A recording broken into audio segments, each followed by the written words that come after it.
Hello students, ধরে নাও তোমার কাছে একটা এরকম জ্বলন্ত মোমবাতি রয়েছে আর একটা এরকম লোহার কোনো দণ্ড আছে। তুমি যদি লোহার দণ্ডটাকে এই মোমবাতির এখানে ধরো, কিছুক্ষণ ধরে থাকার পর হাতে কি ফিল হবে? গরম ফিল হবে। তার মানে কোনো জ্বলন্ত কোনো কিছুর কাছে যদি কোনো কঠিন বস্তু, বিশেষ করে লোহা, তামা ইত্যাদি রাখা হয়, তাহলে কঠিন বস্তুটি কি হয়? উত্তপ্ত হবে এবং ওর এই অংশ থেকে তাপ হাতের এই অংশে সঞ্চালিত হবে। এই ঘটনার নাম হচ্ছে তাপ পরিবহন। আমাদের আজকে লেকচার 2 সেই তাপ পরিবহন নিয়ে। চলো দেখে নিই আজকে আমাদের মেন কি কি টপিক নিয়ে ডিসকাশন করতে হবে। Welcome you to dramatic science. আমার নাম অয়ন। চলো শুরু করা যাক।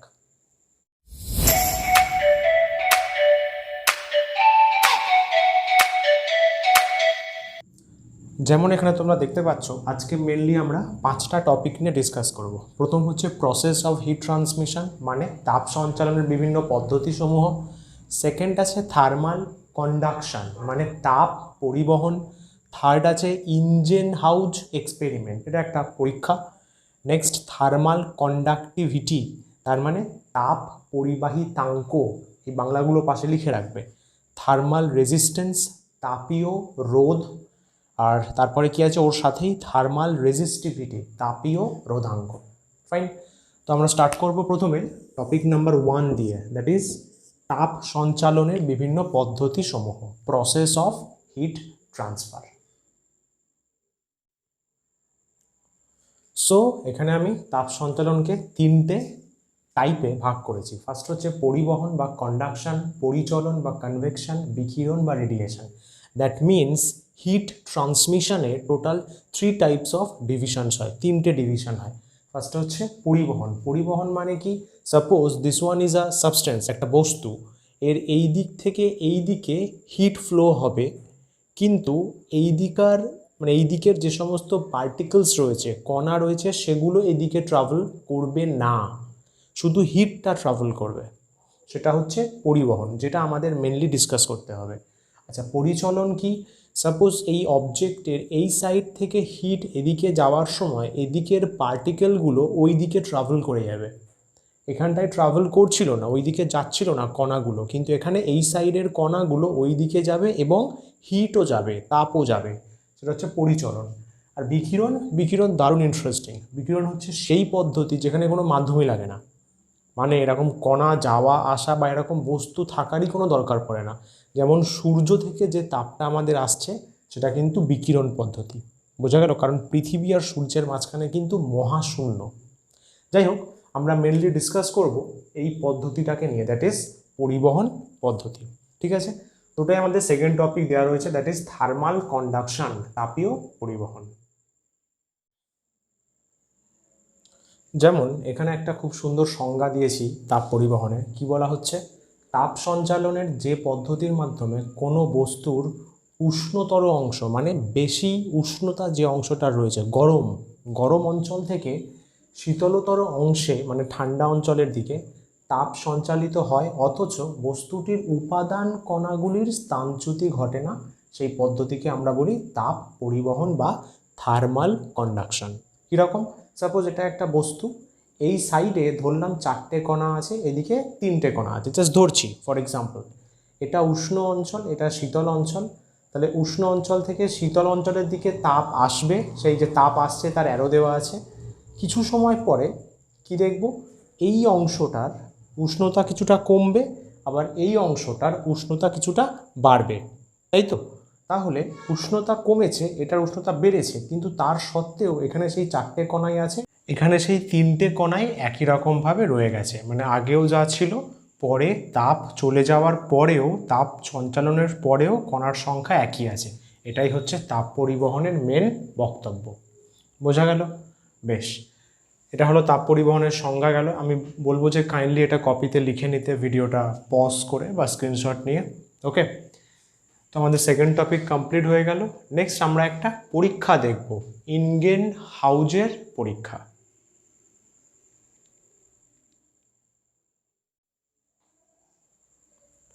এখন আমরা কি দেখব? ইনগেন হাউজের পরীক্ষাটা। ফার্স্টে বলে দিই পরীক্ষাটার মেন বক্তব্য কী ছিল। ইনগেন হাউজ এরকম একটা ট্যাঙ্কি নিয়েছিলেন। এখানে সাপোজ কি আছে, না কিছু পরিমাণ জল আছে এবং সেই জলটা ফুটছে, দ্যাট ইজ বয়েলিং ওয়াটার, এবং সেই পাত্রের সাথে অলমোস্ট সমান দৈর্ঘ্য বিশিষ্ট 4টে আলাদা আলাদা ধাতুর রড লাগানো আছে। যেমন প্রথমটা পিবি মানে হচ্ছে লেড বা সীসা, এফি মানে হচ্ছে আয়রন বা লোহা, এল মানে অ্যালুমিনিয়াম, সিইউ মানে কপার। মজার ব্যাপার হচ্ছে এই রডগুলোর গায়ে বেশ ভর্তি করে মোম লাগানো হয়েছিল, মোম মানে ওয়্যাক্স। এবার যখনই এই দণ্ডগুলোকে আমি এই যে চেম্বারের মধ্যে ঢুকিয়ে দিলাম এবং কিছুক্ষণ ওয়েট করব জল গরম না হওয়া পর্যন্ত, তো কি দেখতে পাবো, আস্তে আস্তে মোমগুলো গলতে থাকবে। ইনগেনহস দেখেছিলেন এই পদার্থগুলোর উপর নির্ভর করে মোম প্রতিটা পদার্থে একই হারে গলে না, মানে কোথাও মোম তাড়াতাড়ি গলছে, কোথাও মোম ধীরে ধীরে গলছে। বোঝা গেল কেন? কারণ পদার্থ তো আলাদা, যার জন্য মোমের গলনটাও আলাদা। বোঝা গেল? আচ্ছা, এটা হলো ফার্স্ট পয়েন্ট। সেকেন্ড পয়েন্ট, উনি এই চার্টটা পেয়েছিলেন।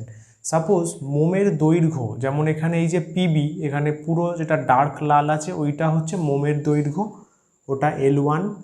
এখানে এফি মানে লোহার ক্ষেত্রে দেখা যাচ্ছে নিশ্চয়ই কালো লাল গাঢ় দাগটা, অ্যালুমিনিয়ামের ক্ষেত্রেও তাই, কপারের ক্ষেত্রেও তাই। এগুলো হচ্ছে মোমের দৈর্ঘ্যটা, সেগুলো আমরা L1, L2, L3, L4 করে ধরেছি। এবং এই পদার্থগুলোর একটা নির্দিষ্ট তাপ পরিবহন করার ক্ষমতা আছে, সেই ক্ষমতাটা যে রাশি দিয়ে মাপা হয় তাকে বলা হয় তাপ পরিবাহিতাঙ্ক, যেটা অ্যাকচুয়ালি আমাদের 4th টপিক, বাট জাস্ট এখানে বলছি মনে রাখতে যে প্রতিটা পদার্থের তাপ পরিবহন ক্ষমতা কে মাপতে পারে না, তাপ পরিবাহিতাঙ্ক নামক একটা কোয়ান্টিটি যার চিহ্ন হচ্ছে কে। সেটা প্রথম পদার্থের ক্ষেত্রে K1, সেকেন্ডের ক্ষেত্রে K2, 3 নম্বর মানে অ্যালুমিনিয়ামের ক্ষেত্রে K3, কপারের ক্ষেত্রে K4। বোঝা গেল? এবার এখান থেকে এক্সপেরিমেন্ট করতে গিয়ে ইনগেনহস দেখেছিলেন এই যে তাপ পরিবাহিতাঙ্ক মানে কে, সেটা এই দৈর্ঘ্যের ওপর নির্ভরশীল। কিভাবে নির্ভরশীল? উনি কি দেখেছিলেন? কে প্রপোর্শনাল টু L²। তার মানে তাপ পরিবাহিতাঙ্ক মোমের দৈর্ঘ্যের বর্গের সমানুপাতিক হয়। বোঝা গেল? তাহলে এখান থেকে ঠান্ডা মাথায় ভাবলে কি এটা লেখা যায়?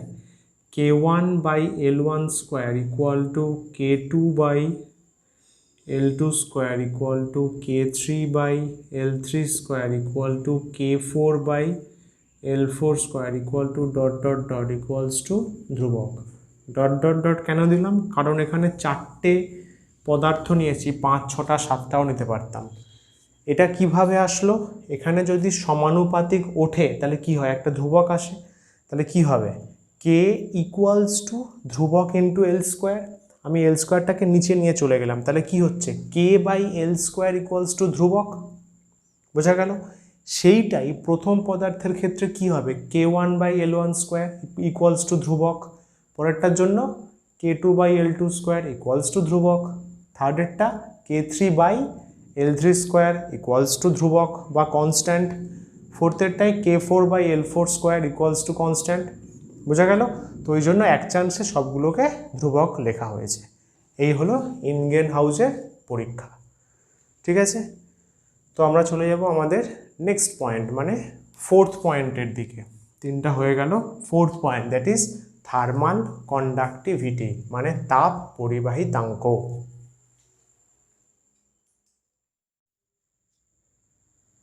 সো নেক্সট, তাপ পরিবাহিতাঙ্ক।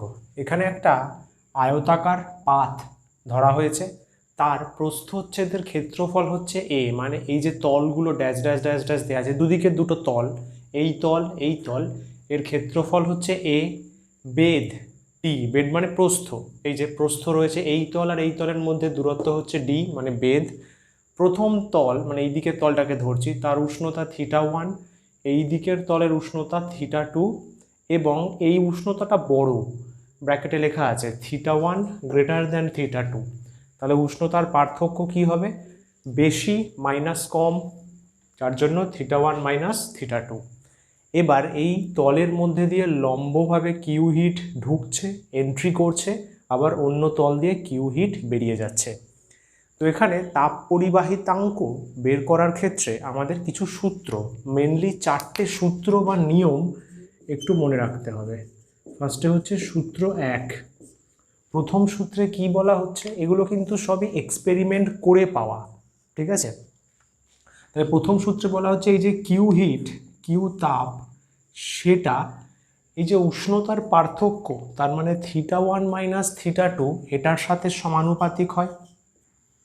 স্বাভাবিক, যত বেশি উষ্ণতার পার্থক্য হবে, এই কথাটা আমি লেকচার 1-এও বলেছিলাম, যত বেশি উষ্ণতার পার্থক্য সৃষ্টি হবে তত বেশি তাপ যাবে, ন্যাচারাল ব্যাপার।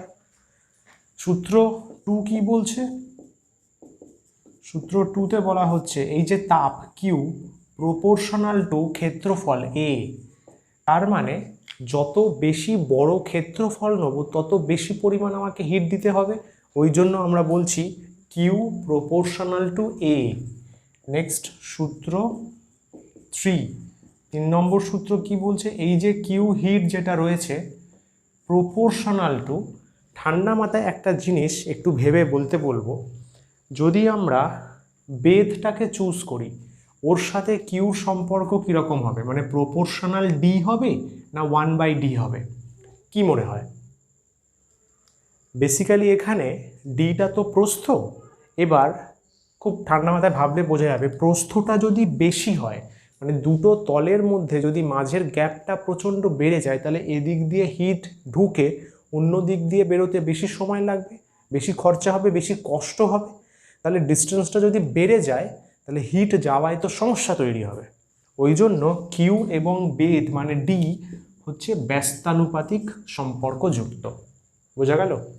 নেক্সট আমাদের 4 নম্বর এবং লাস্ট সূত্র, সূত্র 4, সেখানে কি বলা হচ্ছে, কিউ প্রপোর্শনাল টু একটা সাধারণ ব্যাপার, সময় যত বেশি লাগবে, মানে বলা ভালো যত বেশি সময় ধরে তাপ দেবো তত বেশি জিনিসটা হিটেড হবে। আবার মানে হিট দেওয়ার পরিমাণের সময়টাও যদি বাড়ে, তার ফলে তাপ এদিক থেকে ওদিকে যাওয়াটাও বেড়ে যাবে। যার জন্য সময় এবং তাপ সমানুপাতিক, মানে টি, এখানে টি মানে হচ্ছে সময়। বোঝা গেল? যত সময় বেশি যাবে তত তাপ বেশি লাগবে। এই হলো 4টে সূত্র। তাহলে এই 4টে সূত্রকে আমরা কম্বাইন করতে পারি যৌগিক ভেদের নিয়মে। সেখানে কি লিখব, কিউ প্রপোর্শনাল টু, 4টেকে কম্বাইন করলে কি হবে, ডেল থিটা এ, এখানে টি আছে, বাই ডি। এগুলো তোমরা নিচে নিচে লিখবে, আমার জায়গা নেই বলে সাইডে করছি। সমানুপাতিক উঠলে আমরা কি লিখতে পারবো, একটা ধ্রুবক আসে, ওই ধ্রুবকটাই হচ্ছে তাপ পরিবাহিতাঙ্ক, that is K, del theta A T D. তাহলে শুধু কেটাকে কি লিখতে পারবো, কোনাকুনি গুণ করছি, কিউ ইন্টু ডি বাই, এর নিচে এটা চলে যাবে, ডেল থিটা ইন্টু এ ইন্টু টি। এটাই হচ্ছে আমাদের তাপ পরিবাহিতাঙ্ক, বা অনেকে তাপ পরিবাহিতাও বলে, তাপ পরিবাহিতাঙ্কের সমীকরণ। বোঝা গেল? এবার আমরা এই তাপ পরিবাহিতাঙ্কের সংজ্ঞা, একক ও মাত্রা দেখব। সো নেক্সট আমাদের এখানে তাপ পরিবাহিতাঙ্কের সংজ্ঞাটা ডিফাইন করা হয়েছে। আমরা এই সমীকরণটা একটু আগে দেখলাম, এটা হচ্ছে বেসিক্যালি তাপ পরিবাহিতাঙ্কের সমীকরণ, K equals to Q into D by A into del theta into T. T মানে কি? টি মানে সময়, রাইট? আচ্ছা, সংজ্ঞাটা কিভাবে দেওয়া হয়, বেসিক্যালি এ যদি 1 হয়, ডেল থিটা যদি 1 হয়, টি মানে সময় যদি 1 হয়, এবং ডি, এই যে ডি রয়েছে এটাও যদি 1 হয়, তাহলে কি বলতে পারবো, K equals to Q, K আর কিউ সমান হয়ে যাবে। এখান থেকে সংজ্ঞাটা আসছে, কিভাবে আসছে, কোনো পদার্থের একক বেধ মানে ডিটা 1 ও একক প্রস্থচ্ছেদ মানে এটা 1, দুই বিপরীত তলের মধ্যে দিয়ে একক উষ্ণতার পার্থক্যের জন্য, এই যে উষ্ণতার পার্থক্য একক মানে 1, ওই তল দুটির মধ্যে দিয়ে লম্বভাবে একক সময়ে, এই যে একক সময়ে প্রবাহিত তাপের পরিমাণ মানে কিউ, কেই ওই পদার্থের তাপ পরিবাহিতা বা তাপ পরিবাহিতাঙ্ক বলা হয়। এবার যে পদার্থের এই বেধ 1 এবং প্রস্থচ্ছেদও 1, সেই পদার্থটাকে আমরা অনেক সময় বলি একক ঘনক মানে এই পুরো কথাটার বদলে আমরা একক ঘনক ইউজ করতে পারতাম। তখন কিভাবে বলতাম, কোনো পদার্থের একক ঘনকের দুই বিপরীত তলের মধ্যে দিয়ে একক উষ্ণতার পার্থক্যের জন্য ওই তল দুটির মধ্যে দিয়ে লম্ব অভিমুখে একক সময়ে যে পরিমাণ তাপ প্রবাহিত হবে সেই পরিমাণ তাপটাই হবে ওই পদার্থের তাপ পরিবাহিতা বা তাপ পরিবাহিতাঙ্ক। বোঝা গেল? জাস্ট এই যে ওপরের ডিটেলসটা লেখা আছে এইগুলোকেই কথার মাধ্যমে লিখে কে ইকুয়ালস টু কিউ লেখা হয়েছে। এখানে এই লম্বাভিমুখে কথাটা কিন্তু গুরুত্বপূর্ণ। বোঝা গেল? তাপটাকে লম্বভাবে দিতে হবে, কোনাকুনি বা এঁকে বেঁকে গেলে হবে না। ফাইন। আচ্ছা, এর এককটা বের করব এসআই পদ্ধতিতে। কিভাবে হবে? এসআই পদ্ধতিতে কে এর একক বের করার জন্য এদের প্রত্যেকের এসআই একক জানতে হবে। প্রথমে কে আছে? কিউ আছে। কিউ মানে তাপ, তাপের এসআই একক হচ্ছে জুল, ক্যাপিটাল জে। তারপরে কে আছে? ডি। ডি মানে কি? বেধ। বেধ মানে তার এসআই একক হচ্ছে মিটার। বেধ মানে প্রস্থ, প্রস্থ তো মিটারই হয়। দেন আছে এ। এ মানে হচ্ছে এরিয়া বা ক্ষেত্রফল, ওর একক আমরা কিসে মাপি? Metre square, metre square. তারপরে কি আছে? Del theta. ডেল থিটা মানে কি? উষ্ণতার পার্থক্য, ওর একক এসআইতে কি হয়? ইয়েস, কেলভিন বা ডিগ্রি সেলসিয়াসও অনেকে বলে, কোনো সমস্যা নেই। উষ্ণতার পার্থক্যের একক কেলভিন বা ডিগ্রি সেলসিয়াস লেখা একই, আমরা কেলভিন ইউজ করছি। তারপর টি। টি মানে কি? সময়, দ্যাট ইজ সেকেন্ড। তাহলে এখান থেকে একটা মিটার কাটছে, তাহলে কি আসছে? জুল। এই মিটারটা উপরে উঠবে, দ্যাট ইজ মিটার -1। কেলভিনটা উপরে উঠবে, কেলভিন -1। সেকেন্ডটাও উপরে উঠবে, সেকেন্ড -1। তাহলে এটা হচ্ছে একক। বা এখানে আর একটা জিনিস রয়েছে, এই যে জুল সেকেন্ড ইনভার্স মানে জুল পার সেকেন্ড, এর একটা নাম আছে ছোট, যেটা ক্লাস 9-এ ছিল। জুল পার সেকেন্ড বলা যাবে নামটা? জুল পার সেকেন্ড হচ্ছে ওয়াট, ক্ষমতার একক। তাহলে এটাকে কী বলতে পারবো? ওয়াট মানে capital W, metre inverse, kelvin inverse. বোঝা গেল? তাহলে এটা হচ্ছে আমাদের তাপ পরিবাহিতাঙ্কের এসআই একক। এবার আমি স্টুডেন্টসদের রিকোয়েস্ট করব এই কে এর সিজিএস একক এবং মাত্রা, ডাইমেনশন করে আমাকে থ্রু মেসেজে পাঠাতে, রাইট? তো হয়ে গেল fourth topic, that is thermal conductivity বা তাপ পরিবাহিতাঙ্ক। যাব আমরা আমাদের last topic, that is thermal resistance, তাপীয় রোধ, আর থার্মাল রেজিস্টিভিটি, তাপীয় রোধাঙ্ক।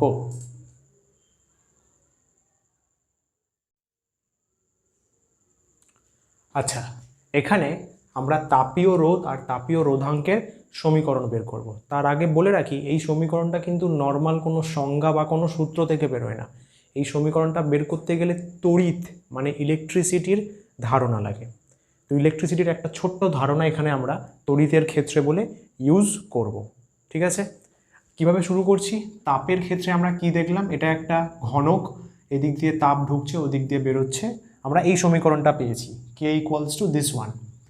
আচ্ছা, এই যে ডেল থিটা, ওটাকে এদিকে নিয়ে এসেছি, কেটাকে ওর জায়গায় নিয়ে গেছি, একটু সাজিয়ে নিয়েছি। কীরকমভাবে সাজিয়েছি? কিউ আর টিটাকে একদিকে নিয়ে চলে গেছি, যা রয়েছে ডি আছে, এ আছে, আর এই কেটা এখানে নেমে আসবে, তাই আছে। ডেল থিটা মানে কি? উষ্ণতার পার্থক্য, দ্যাট ইজ θ1 - θ2, এটা যা আছে তাই, কিউ বাই টি, এটাকে 1 নম্বর সমীকরণ। তড়িতের ক্ষেত্রে ব্যাপারটা হচ্ছে, এটা আমরা ইউজ করব ওহমের সূত্র, এগুলো খাতার পাশে লিখে রাখতে পারো। তড়িতের ক্ষেত্রে আমরা কি ইউজ করছি এখানে? ওহমের সূত্র। তিনি কি বলছেন? যে এটা একটা তার, তার এ প্রান্ত থেকে বি প্রান্তের দিকে কারেন্ট যাচ্ছে, তড়িৎ প্রবাহ, সেটা হচ্ছে আই। আইটাকে বলা হয় তড়িৎ প্রবাহ বা কারেন্ট। এইদিকে ভি এ বলে একটা নাম দেওয়া আছে, এদিকে ভি বি বলে একটা নাম দেওয়া আছে, এগুলোকে বলা হয় বিভব। তাহলে ভি এ মাইনাস ভিবি কী হবে? এটা বিভব পার্থক্য, দুটোর মধ্যে তো ডিফারেন্স বের করছি, ওই জন্য বিভব পার্থক্য। ওহম কি বলেছিলেন? বিভব পার্থক্য ইকুয়ালস টু তড়িৎ প্রবাহ ইন্টু রোধ। এই আরটাকে বলা হয় তড়িতের রোধ, যেটা এখানে এই পাহাড় দিয়ে দেখানো আছে। রোধ, তড়িতের রোধ। যখন তড়িৎ পড়াবো তখন আরও ভালোভাবে বোঝাবো, এখন জাস্ট একটু মাথায় রাখি। তাহলে আর হচ্ছে তড়িতের রোধ। এই জিনিসটা কে বলেছিলেন? দিস পার্ট, এটা হচ্ছে ওহমস ল। ওহমস ল মানে ওহমের সূত্র। বোঝা গেল? আচ্ছা, আই মানে তড়িৎ প্রবাহ, ওটাকে আবার আমরা ভেঙে কিভাবে লিখতে পারি? Q by T. কিউ মানে হচ্ছে আধান, ওই জন্য স্মল কিউ দিয়েছি, আর টি মানে হচ্ছে সময়। এটা হচ্ছে আয়ের একটা মান বলতে পারি, সমীকরণ বলতে পারি। বোঝা গেল? এটাকে 2 নম্বর সমীকরণ আমরা বলেছি। এবার 1 আর 2 যদি তুলনা করি, খুব সুন্দর কিছু সাদৃশ্য আছে, যেমন এই সাইডেও পার্থক্য, এখানেও পার্থক্য, ম্যাচ করে গেল। আচ্ছা, এখানেও কিউ বাই টি আছে, এখানেও কিউ বাই টি আছে, ম্যাচ করে গেল। তাহলে আমরা কি বলতে পারি যে 1 আর 2 তুলনা করে 1 ও 2 তুলনা করে D by K A equals to R, এটা কি বলা যাবে? কারণ 2 সাইড তো ম্যাচ করে যাচ্ছে, এদিকে পার্থক্য মিলে গেল, এখানেও কিউ বাই টি, এখানেও কিউ বাই টি মিলে গেল। তাহলে ডি বাই কে এ এবং এই আর, এই দুটো ম্যাচ করবে। তাহলে D by K equals to R. আর এর নাম কি? তড়িৎ রোধ। আর এই যে ডি বাই কে এ, এই রাশিটাকে আমরা নাম দিলাম তাপীয় রোধ। তাপীয় রোধ মানে আর সাফিক্সে টি, টি মানে বলা হয় থার্মাল, ওই জন্য আর টি। তাহলে তাপীয় রোধের সমীকরণ কি? ডি বাই কে এ। ডিটা কি ছিল বাই দ্য ওয়ে? বেদ। কেটা কি ছিল? তাপ পরিবাহিতা। এটা কি ছিল? ক্ষেত্রফল। বোঝা গেল? এই যে ডি বাই কে এ, এই রাশিটাকে আমরা বলি তাপীয় রোধ। হলো? এবার আমরা দেখব তাপীয় রোধাঙ্কের সমীকরণটা কিরকম হয়। নেক্সট আমি কি করেছি? দুটো রোধের সমীকরণ পাশাপাশি লিখেছি। তাপীয় রোধ আর টি হচ্ছে ডি বাই কে এ, যেটা একটু আগে দেখলাম। আর তড়িৎ রোধের একটা নিজস্ব সমীকরণ আছে, এটাও আমরা তড়িতে পড়বো, এখন জাস্ট জেনে রাখি। সেটা হচ্ছে রো ইন্টু এল বাই এ। এই চিহ্নটাকে বলা হয় রো, এইভাবে লেখা হয়, খাতার পাশে লিখে রাখো রো, এটা গ্রিক অক্ষর। এল বাই এ, এলটা কি? এল মানে হচ্ছে যে তারটা দেখিয়েছিলাম একটু আগে, ওই তারের দৈর্ঘ্য, আর এ মানে ওই তারের ক্ষেত্রফল। বোঝা গেল? আচ্ছা, এবার এখানে এই দুটো সমীকরণ আমরা তুলনা করতে পারি। 1 ও 2 তুলনা করে পাই। যদি এই দুটো সমীকরণ তুলনা করি, তাহলে তো এখান থেকে বলতে পারি D by K A equals to rho L by A. এবার মজার ব্যাপার হচ্ছে ডি কি ছিল আমাদের? একটা বেধ মানে প্রস্থ, এল দৈর্ঘ্য, দুটো মোটামুটি একই ধরনের রাশি। এ মানে ক্ষেত্রফল, এ মানে ক্ষেত্রফল। তাহলে এখান থেকে তো এটা নিশ্চয়ই বলা যাবে 1 by K equals to rho. এটা কিন্তু কাটাকাটি হচ্ছে না, মাথায় রেখে সাদৃশ্যতা দেখা হচ্ছে। মানে ডি একটা বেধ, এল একটা বেধ, দুটোই তো একটা দৈর্ঘ্যের পার্ট, ওই জন্য দুটোকে উড়িয়ে দিলাম, কাটাকাটি না কিন্তু। এ একটা ক্ষেত্রফল, এ একটা ক্ষেত্রফল, সাদৃশ্য মিলে গেল। তাহলে 1 বাই কে, তার সাথে রো, এটারও একটা সাদৃশ্য রয়েছে। এই রোকে আমরা বলি রোধাঙ্ক। রো এর নাম হচ্ছে রোধাঙ্ক বা রেজিস্টিভিটি, তড়িতে এর নাম হচ্ছে এটা। তাহলে রো এর সাথে যদি 1 বাই কে সমান হয়, তাহলে কি বলবো? 1 বাই কেটাকে তাপীয় রোধাঙ্ক, এটাকে বলতে পারি রো সাফিক্সে T equals to 1 by K, মানে 1 বাই তাপ পরিবাহিতা। বোঝা গেল? তো এই হলো আমাদের ব্যাপার। তার মানে তাপীয় রোধাঙ্ক বলতে কি বোঝাবো? 1 বাই কে মানে 1 বাই তাপ পরিবাহিতা, কে মানে তো তাপ পরিবাহিতায়। বোঝা গেল? আর তাপীয় রোধ মানে ডি বাই কে এ, বেধ বাই তাপ পরিবাহিতা ইন্টু ক্ষেত্রফল। এই হলো তাপীয় রোধাঙ্ক ও তাপীয় রোধের রাশিমালা। ক্লিয়ার? সো আশা করি পুরো টপিকটা বোঝা গেছে। এই 5টা জিনিস, যদি কোনো প্রশ্ন থাকে ডু কন্ট্যাক্ট মি, আমি নিজের ইনস্টাগ্রাম ডিটেলস মেল দিয়ে দেবো, বা কমেন্ট করে জানাতে পারো। অ্যান্ড তাপের সেশন শেষ, এই দুটো লেকচারেই তাপ ছিল। আর হ্যাঁ, অবশ্যই আমি লেকচার 1-এর লিঙ্কটা মানে লেকচার 2-এর ডিসক্রিপশানে দিয়ে দিচ্ছি। তো আশা করি ভালো লেগেছে। তো দেখা হচ্ছে পরের ভিডিওতে, ততক্ষণ ভালো লাগলে লাইক করে দিও অ্যান্ড সাবস্ক্রাইব করতে থেকো। শীঘ্রই আসছি নেক্সট ভিডিও নিয়ে, ততক্ষণে ভালো থেকো। নমস্কার, টাটা, বাই বাই।